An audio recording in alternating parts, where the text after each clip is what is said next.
ഇന്ന് ലോകത്തിൽ 24 മണിക്കൂറിനുള്ളിൽ ഒരു ദിവസം 5,64,000 പേരാണ് മരിക്കുന്നത്.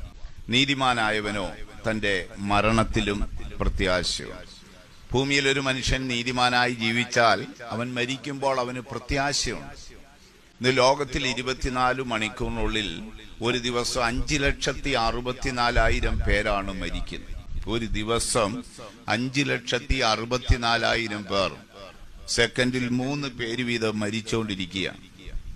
ഈ കൊറോണയും പനിയൊക്കെ കൂടാതാണ് ഇത് എക്സ്ട്രാ വന്ന് കയറുന്നതാ. അല്ലാതെ സ്വാഭാവികമായി 24 മണിക്കൂറിനുള്ളിൽ ഭൂമിയുടെ എല്ലാ ദിക്കുകളിലും സെക്കൻഡിൽ 3 പേര് വീതം 5,64,000 പേര് ഓരോ ദിവസവും മരിക്കുക. ബിവറേജിന്റെ വാതിക്കൽ ക്യൂ നിൽക്കുന്ന പോലെ നമ്മൾ ക്യൂ നിൽക്കുക. എപ്പോഴാണെന്നറിയില്ല, പുറകിൽ നിന്ന് തള്ളു വന്ന് നമ്മൾ വീഴുന്നത് ഏത് സമയവും നമുക്ക് പ്രതീക്ഷിക്കാം. എന്നാൽ ഈ 5,64,000 പേർ ഡെയിലി മരിക്കുന്നെങ്കിലും അതിലൊരു 106% ആളുകളെ പ്രത്യാശയോടെ മരിക്കുന്നുള്ളൂ, പ്രത്യാശയോടെ ഈ ലോകം വിട്ടുപോകുന്നുള്ളൂ.